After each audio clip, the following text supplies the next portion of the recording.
You did something few major leaguer players ever try to do. You essentially retooled your swing mid-season. I mean, you went into it, and obviously you can't throw everything out the window, but you kind of readjusted it all. How difficult was the process? And as you said, you were hitting the ball, but not getting the results. How difficult was it to stick with the process, even though the results weren't coming right away? It's very difficult, especially during the season, because you're playing against the best players in the world, and you almost don't. Sometimes you don't want to, ask too much of someone else, because they're also being able to. They're trying to get their work in as well, and you put a lot of strain. Supposedly, they'll never admit it, but as hitting coaches, they have a lot of guys that they have to be able to get prepared every single day, and then talking with Marcus and JD, they still have to get their work in as well, and other players as well that I talk to as well. So I try to get tidbits here and there to make sure I was going in the right direction. And what makes it the most difficult is because you'll hear certain terminology, and you want to incorporate it that day, but then you get so focused on incorporating what you're trying to work on that you're forgetting to actually compete out there on the field. So it's a balance in between, and it was something that I had to kind of work through. Yeah, like I think 304 in September, whatever it was, the numbers there through the playoffs were fantastic. When it started to come together, started to fall in, how gratifying was that? You got to keep working. I understand that. Absolutely. It's gratifying. I became a little bit more consistent with what I was doing, but now I have the knowledge, and I know what I need to do. And if something's off a little bit, I know how to retool it. I know what I'm looking at and what to focus on a lot better than I did before. Did it change your work this offseason? Did it simplify in some ways the work this offseason? No, it made it more difficult. I had to completely revamp. What I thought I knew was completely wrong my whole life. I was very fortunate enough to get this far doing it. Not saying that I didn't do it right sometimes, but to do it right consistently. That's what I need to be able to do. In order to become a much better ball player. And you see all the other great ball players who play at a very high level. It's something that they all do more consistently than other players. Do you think your best years are still ahead of you? Absolutely. I'm only getting smarter.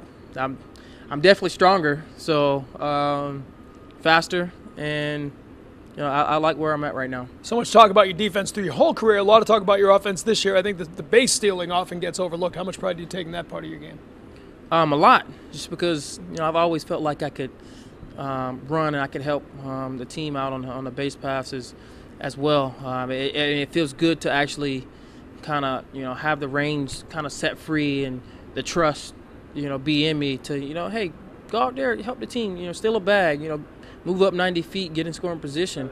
All that stuff matters, and it really helps put pressure on the defenses, and makes the game difficult for the opposing team. I know you've always blocked it out and you have to go about your business, but I think this is the first offseason where I didn't hear a bunch of Jackie Bradley Jr. trade talk. Seems like every year, and whether it's made up by the media or not, it always seemed like your name was thrown out of it. Did you notice a difference this year? Did you notice there was less chatter in that respect? I think there's always going to be chatter, good, bad, or indifferent. I think, as a player, you have to focus on, improving your game, no matter, what's going on around. As long as you're focused on improving your game and, being the best ball player, teammate you can be, then all that kind of stuff just kind of happens. It'll happen on its own, and, I think just stay focused on what you need to do. All right, I got to ask you finally, they brought you over to London to be part of the promotional efforts for the games with the Yankees.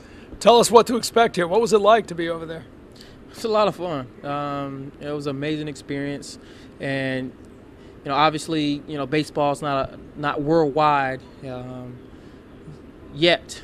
Hopefully, this is obviously what we're pushing towards. But there's a lot of baseball fans over there across the seas. So we're hoping that this will be something that it'll be a start.